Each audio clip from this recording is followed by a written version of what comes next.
സർക്കാരിനെതിരെ ഓർത്തഡോക്സ് സഭ. മുഖ്യമന്ത്രിയടക്കം 6 മന്ത്രിമാരെ ബഹിഷ്കരിക്കാനുള്ള ധാരണയുണ്ടെന്ന് കാത്തോലിക്ക ബാവ ബസേലിയോസ് മാർത്തോമാ പൗലോസ് ദ്വിതീയൻ വ്യക്തമാക്കി.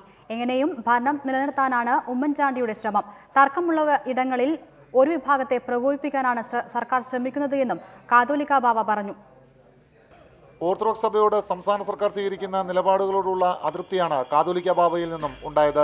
മുഖ്യമന്ത്രിയടക്കം 6 മന്ത്രിമാരെ ബഹിഷ്കരിക്കാനുള്ള തീരുമാനമെടുത്തത് നിവൃത്തികേട് കൊണ്ടാണെന്ന് കാതോലിക്ക ബാവ പറഞ്ഞു. നടപ്പാക്കാൻ ഞങ്ങൾ ഒന്നും ചെയ്തിട്ടില്ല. പക്ഷേ അങ്ങനെ ഒരു ധാരണ ഉണ്ടായിട്ടുണ്ട്. അത് ഒരിടത്ത് എഴുതി വെച്ചിട്ടില്ല, ഞങ്ങൾ ഒരിടത്ത് അത് പ്രസംഗിച്ചിട്ടില്ല, പബ്ലിഷ് ചെയ്യാറില്ല, അതൊന്നുമില്ല. അത് നിവൃത്തികേട് കൊണ്ട് ഞങ്ങളുടെ മനസ്സിനൊരു സമാധാനത്തിന് വേണ്ടി ചെയ്തതാണ്. സഭയൊരിക്കലും രാഷ്ട്രീയ നിലപാട് സ്വീകരിക്കില്ല. സർക്കാരിനെ തോൽപ്പിക്കാനുള്ള അജണ്ടയുമില്ല. സഭാംഗമായ മുഖ്യമന്ത്രിക്ക് സഭയൊന്നും പ്രശ്നമല്ല. ഭരണം നിലനിർത്താൻ എല്ലാ മാർഗവും ഉമ്മൻചാണ്ടി സ്വീകരിക്കുന്നു. ഭംഗിയായി കേരളം ഭരിക്കാനുള്ള എല്ലാ മാർഗവും ഉമ്മൻചാണ്ടി നോക്കുകയാണെന്നും കാതോലിക്ക ബാവ പറഞ്ഞു. അദ്ദേഹത്തിന് കേരളം ഭരിക്കാനുള്ള എല്ലാ മാർഗങ്ങളും അദ്ദേഹം നോക്കുന്നു. അതിൽ സഭയോ മറ്റെന്തെങ്കിലോ ഒന്നും അദ്ദേഹത്തിന് പ്രശ്നമാണെന്ന് എനിക്ക് തോന്നിയിട്ടില്ല. അദ്ദേഹം ഭരിക്കട്ടെ.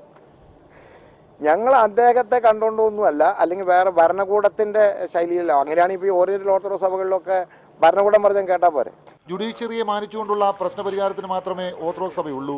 അന്ത്യോക്യ പാത്രിയർക്കീസിന് ധൈര്യമുണ്ടെങ്കിൽ പ്രശ്നം പരിഹരിക്കാമായിരുന്നുവെന്നും കാതോലിക്ക ബാവ പറഞ്ഞു. റിപ്പോർട്ടർ, കോട്ടയം.